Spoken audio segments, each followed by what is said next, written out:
Queridos irmãos, uma boa noite para vocês. A paz do Senhor Jesus Cristo.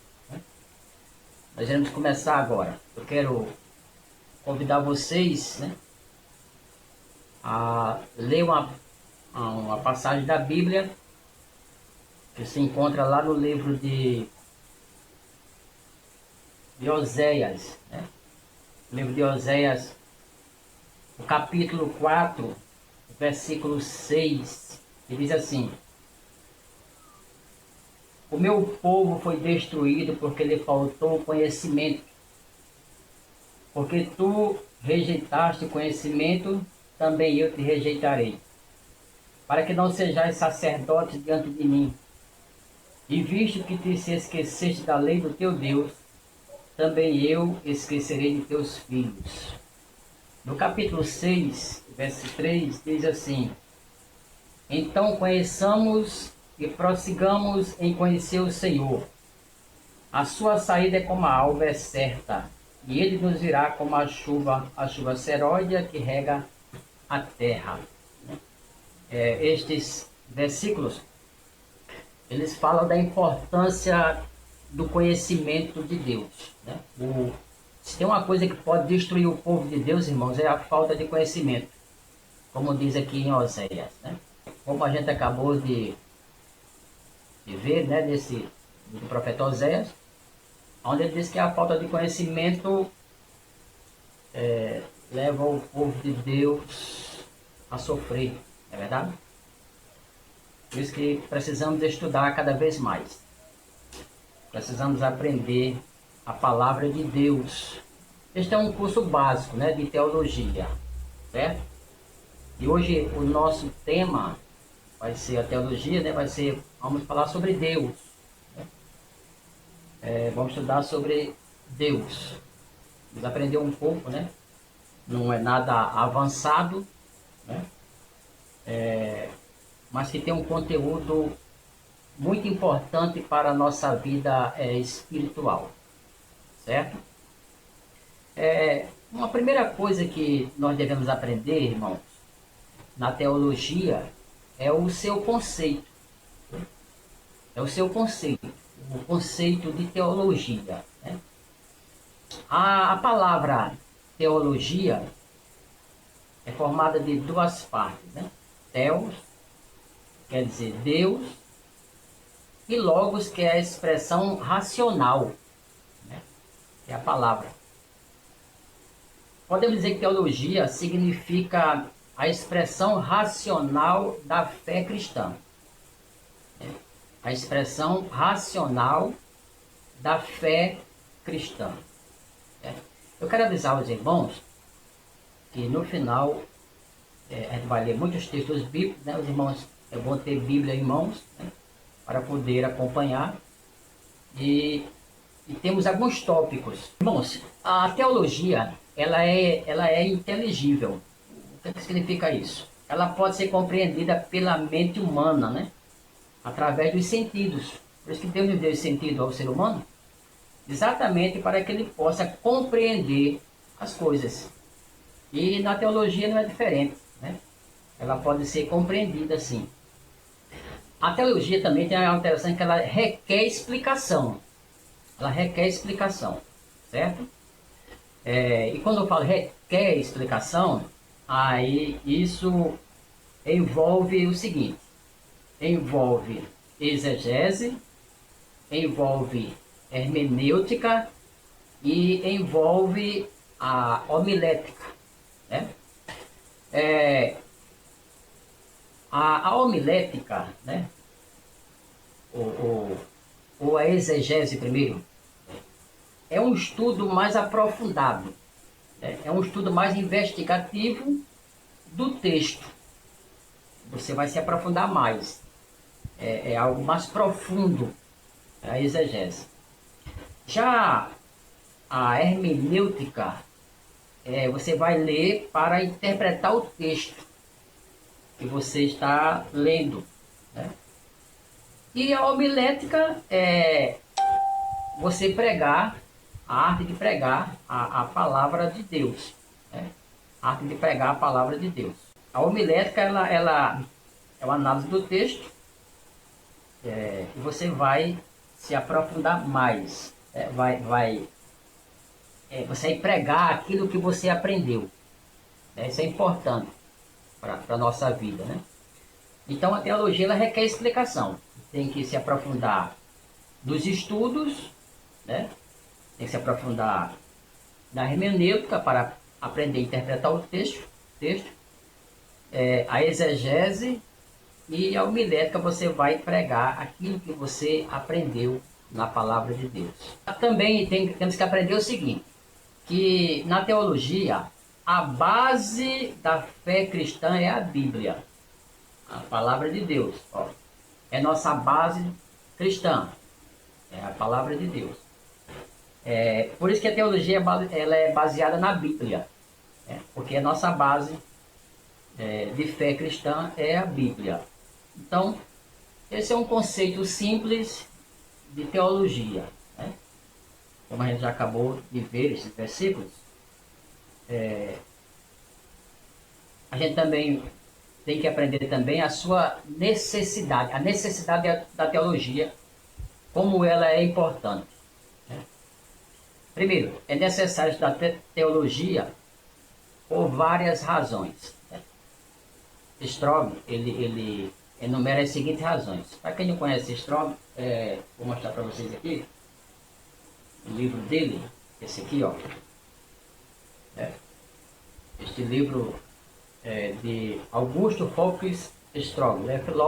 Foi filósofo, teólogo, educador norte-americano. Para vocês terem uma ideia, esse livro tem aproximadamente 2.000 páginas falando sobre teologia, né? Necessidade da teologia.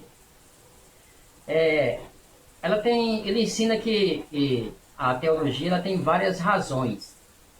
A primeira razão é no instinto de organizador da mente humana. O que significa isso? Refere que o homem necessita organizar seus pensamentos em relação aos fatos em sua volta, visando evitar a confusão em torno deles, né? Em relação a Deus, essa necessidade é que ainda é mais necessária, né? Então ele diz que a gente tem que organizar, né, a nossa mente, e principalmente para entender os assuntos relacionados a Deus. Né?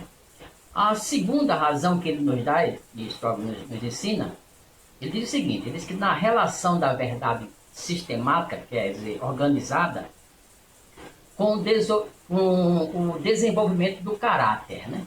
Ou seja, a formação moral. Ele diz que isso é uma segunda necessidade, a formação moral, o caráter do ser humano, né? A verdade integralmente digerida, né, ou entendida, é essencial ao desenvolvimento do caráter cristão no indivíduo e na igreja. Né? Ele diz que nessa segunda razão, ele diz que essa necessidade da teologia, né, ela traz para que o homem, o seu caráter mude, mas que tem que ser com base na palavra de Deus, né? Na teologia. Ele fala que essa é a segunda razão.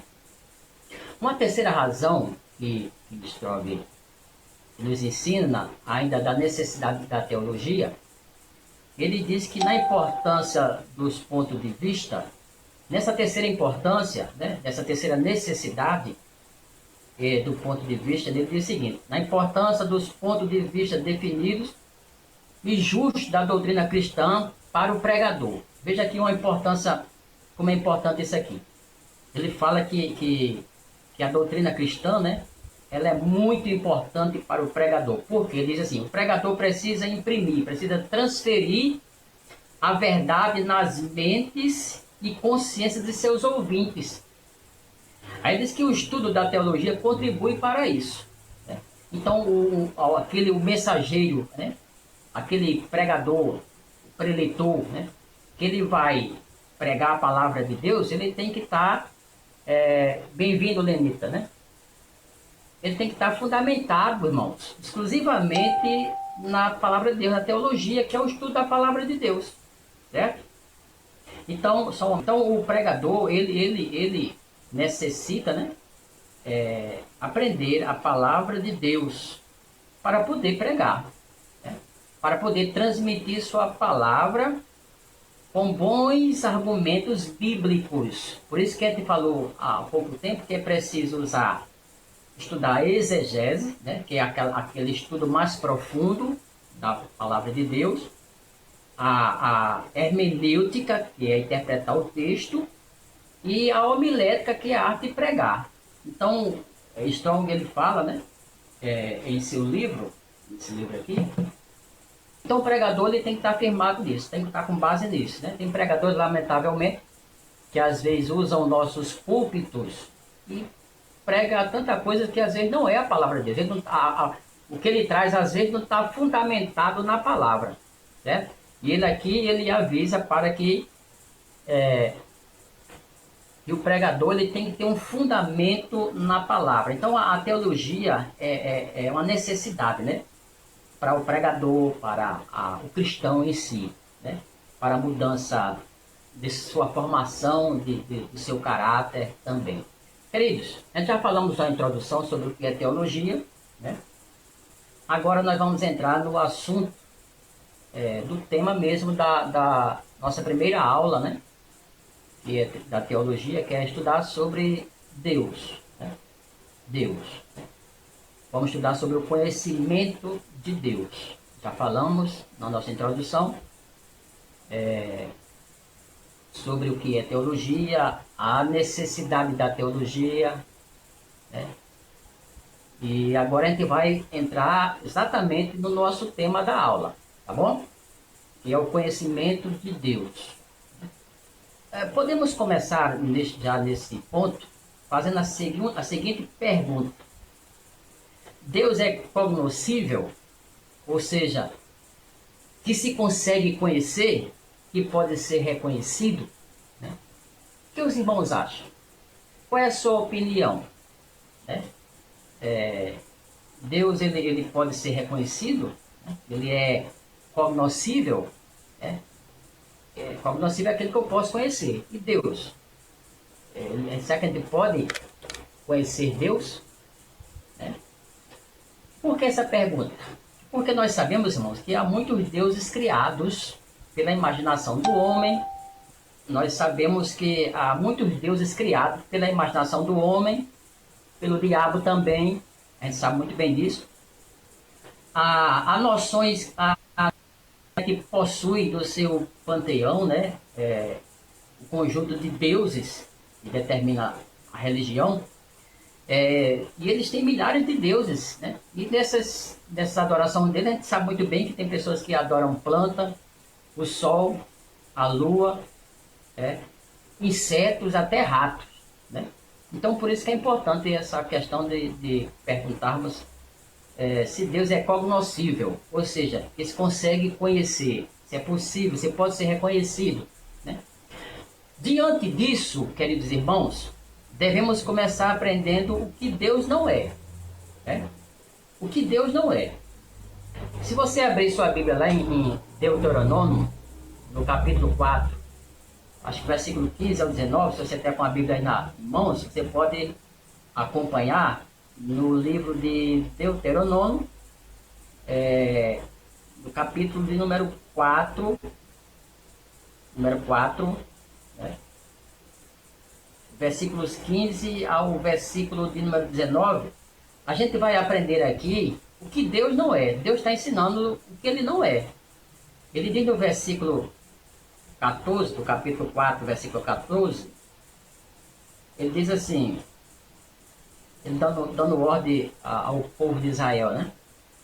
Também o Senhor me ordenou, ao mesmo tempo que eu vos ensinasse estatutos e juízes, para que os cumprisses na terra que passa a possuir. No versículo 15, ele diz, guardai, pois, com diligência vossas almas, por nenhuma figura vistes no dia em que o Senhor, em Horebe, falou convosco no meio do fogo.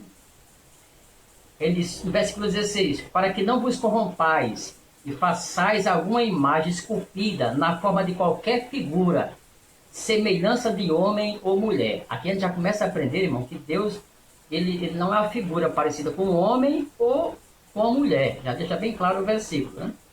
No versículo 17, eles figura de algum animal que haja na terra, figura de alguma ave alada que voa pelos céus, né? Versículo 18, figura de algum animal que se arraste sobre a terra, figura de algum peixe que esteja nas águas e debaixo da terra. Versículo 19, que não levante os teus olhos aos céus e veja o sol, a lua, as estrelas, todo o exército dos céus, seja impelido ao que te incline perante eles, e sirvas aquele que o Senhor teu Deus repartiu todos os povos debaixo de todos os céus. Então a gente vendo aqui, do versículo 15 ao 19, Deus, ele ensina o que ele não é. Ele diz: eu não tenho a imagem de homem, nem de mulher, nem de répteis, nem de sol. Deus não é nada disso, né? Ele não é nada disso. E ele ensina, deixa isso bem claro, né? Agora, irmãos, Jesus Cristo, ele nos disse o que Deus é. Em João capítulo 4, versículo 24, Jesus Cristo disse: Deus é Espírito, né? Deus é Espírito. Então, a gente compreender Deus, entender o Senhor, né? A gente precisa entender ele dessa forma, certo? Ele não tem uma aparência de nada criado, que você possa imaginar, ele não tem, né? Deus, ele não tem imagem de homem, nem imagem de mulher, certo? Às vezes nós encontramos na Bíblia, né, algumas referências de Deus como homem, mas isso é pura figura de linguagem para que possamos entender, né, linguagens antropomórficas, para que nós possamos entender e compreender, ter uma noção de quem é Deus, né? Queridos, o conhecimento de Deus, então Deus, ele não é nada que você possa imaginar em algo criado, né? Ele não é nada disso, certo? Jesus, em João, torna a lembrar, né? João 4, 24, diz: olha, Deus é Espírito. Inclusive, ele diz que importa os que o adorem também em Espírito, adorem também em verdade. Por isso que nós, os cristãos evangélicos, nós não se prostramos diante de nada, né? De uma imagem ou algo desse tipo, né? Nós adoramos em Espírito, nós adoramos em verdade, né? E porque ele é Espírito, não necessitamos de algo na nossa frente para poder adorar a Deus. Irmãos, agora vamos falar sobre o conhecimento de Deus, né? O conhecimento de Deus. A gente já falou ainda, né, dentro desse tópico, conhecimento de Deus e sua progressão. Ou seja, o conhecimento de Deus e de suas obras foi revelado progressivamente através da história, certo? A prova mais óbvia disso é obtida na comparação da teologia judaica, né, incompleta, com a revelação mais completa da teologia cristã, do Novo Testamento. Para a gente ter uma ideia do que nós estamos falando, basta a gente analisar, por exemplo, doutrina da Trindade do Antigo Testamento não era tão ampla como no Novo Testamento. Cristologia, doutrina do Espírito Santo, doutrina da ressurreição, escatologia, né? Ou seja, no Novo Testamento, isso ampliou. O Espírito Santo, ele dá mais entendimento, ele dá mais clareza, né?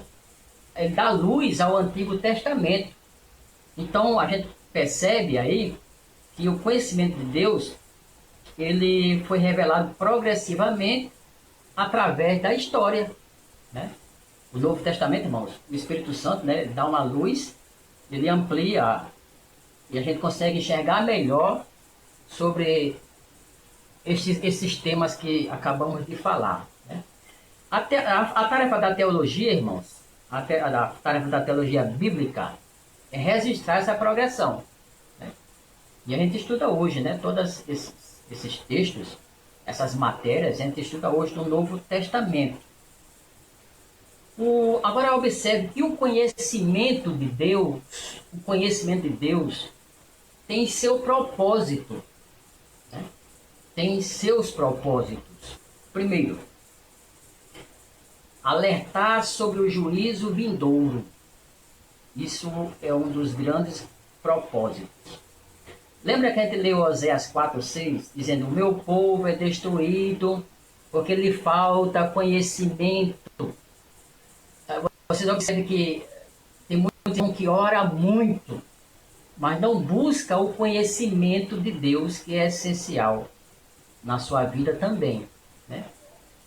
Então ele fala sobre o juízo vindouro, ele tem esse propósito. Segundo, gerar a verdadeira adoração a Deus. Esse também é um grande propósito, né? Romanos 11, capítulo 11, versículo 33 ao 36, diz assim: ó profundidade das riquezas, tanto da sabedoria como da ciência de Deus, quão insondáveis são os seus juízos e quão inescrutáveis os seus caminhos. Porque quem compreendeu a mente do Senhor? Ou quem foi o seu conselheiro, né? Porque dele e por ele e para ele são todas as coisas. Glória, pois, a ele eternamente. Então, a questão da adoração, né? Então, o conhecimento de Deus faz, né, gerar uma verdadeira adoração a Deus. Jesus também falou sobre isso, né? Os verdadeiros adoradores adorarão o Pai em espírito e em verdade, se referindo exatamente à palavra de Deus.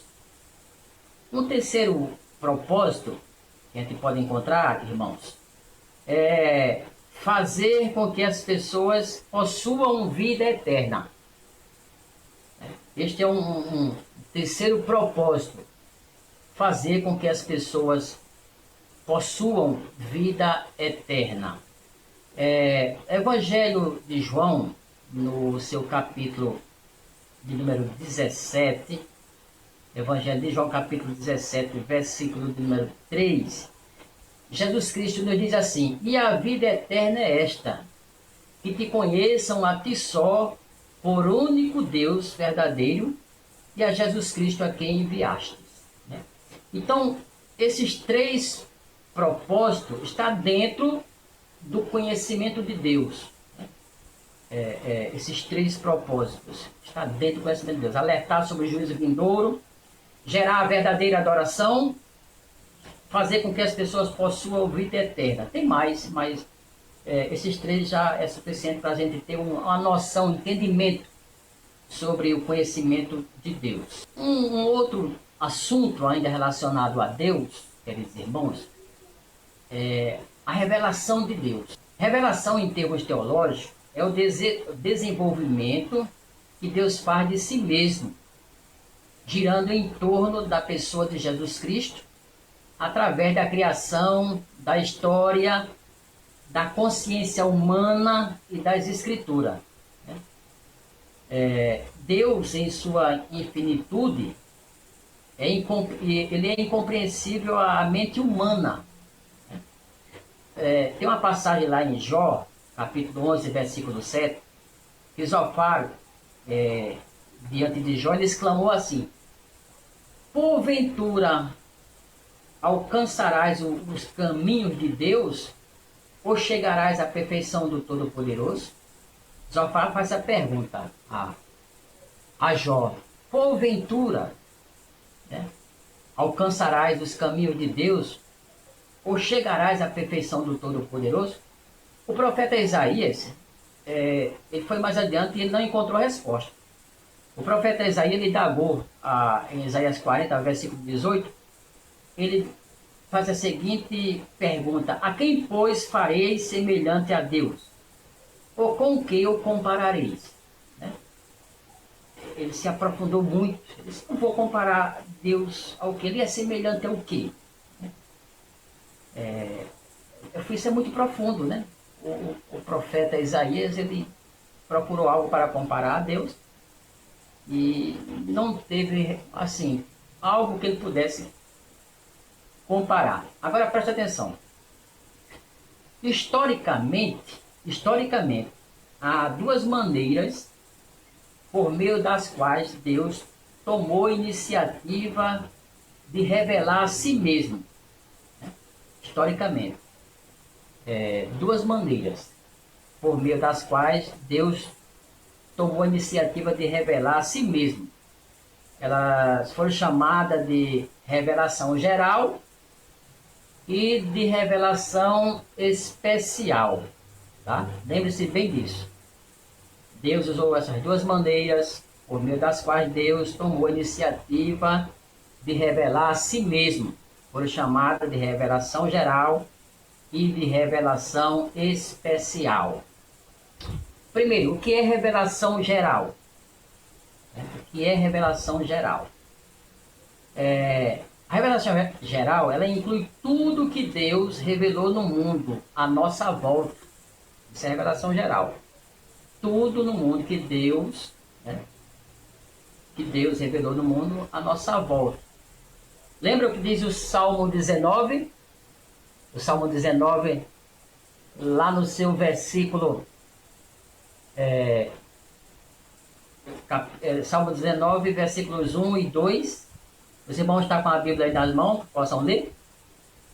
Algum irmão pode ler? Salmo 19, versículo de número 1 e o versículo de número 2. Vejamos aqui o que diz o salmista sobre isso. O salmista no Salmo 19, versículo 1, irmãos, ele diz assim: os céus declaram a glória de Deus, e o firmamento anuncia a obra das suas mãos. Os céus declaram a glória de Deus, e o firmamento anuncia a obra de suas mãos. Um dia faz declaração a outro dia, e uma noite mostra sabedoria a outra noite. Isso aqui, queridos irmãos, é exatamente uma revelação geral. Os céus criados por Deus é uma declaração da glória dele, né? Então, a forma dele se revelar, né? Da sua revelação. Também nós podemos ler ainda, você pode acompanhar na sua Bíblia, em Romanos capítulo 1, o versículo de número 19, Romanos capítulo 1, o versículo de número 19, versículo de número 20. 19, 20. O que é que Paulo ensina aqui, nesses dois versículos? Ele diz assim: porquanto que de Deus pôde conhecer neles, se manifesta, porque Deus lhe manifestou. Porque as suas coisas invisíveis, desde a criação do mundo, tanto o seu eterno poder como a sua divindade, se entende claramente e se vê pelas coisas que estão criadas, para que eles fiquem inexcusáveis. Então a gente, por estes versículos, tanto o Salmo 19, versículo 1 e 2, Romanos capítulo 1, versículo 19, e esse versículo número 20, aqui nos mostra a revelação geral de Deus, através de quê? Da sua criação, né? Inclusive o homem, né? Ele também faz parte disso. Agora, queridos irmãos, a revelação especial, né? O que seria a revelação especial? A revelação geral, a gente já viu que Deus ele se revelou através da sua criação, né? Criou os céus e a terra, né? E as pessoas, por ver as coisas criadas, têm que entender que há um Deus nos céus, né? A revelação especial de Deus, ela inclui as várias maneiras que ele usou para comunicar a sua mensagem, né? Compilada na Bíblia. O que é que nos diz lá em Hebreus? Hebreus capítulo 1, o versículo 1. Você pode ler na sua Bíblia aí? Hebreus capítulo 1, versículo 1, capítulo 1 e o versículo 1. O que é que diz na sua Bíblia? Você quer ler? O que diz? Olha, diz assim: que havendo Deus antigamente falado muitas vezes, de muitas maneiras, aos pais pelos profetas, a nós falou nesses últimos dias pelo Filho. Né? Quando você pega a sua Bíblia, a palavra escrita de Deus, ela revela Jesus Cristo. Né? Então, Deus, nessa revelação especial, né? Através da consciência também, Deus se revela ao homem. Né? Isso também é revelação especial. Né? Tem a revelação geral, a gente já viu já, que é através da criação. E agora tem a revelação especial, que é através de Jesus Cristo, através de sua palavra escrita. E também pela consciência. Né? Deus também é uma forma da revelação especial de Deus. Leia Romanos, no seu capítulo 2, versículo de número 15. Romanos, capítulo 2, o versículo 15, nós encontramos a seguinte expressão de Paulo. Paulo diz assim, ó, os quais mostram a obra da lei escrita em seus corações, testificando juntamente a sua consciência e os seus pensamentos, quer acusando-os ou quer os defendendo. Né? Isso aqui, queridos irmãos, é uma forma da revelação especial de Deus. O ser humano ciente, ele sabe quando erra. Né? Ele está consciente, a sua inteligência, a sua cabeça, né? Diz, olha, você está errando, você está acertando. Então, nessa revelação especial, Deus se revelou através da sua palavra escrita, né? Através de Jesus Cristo, através da consciência, né?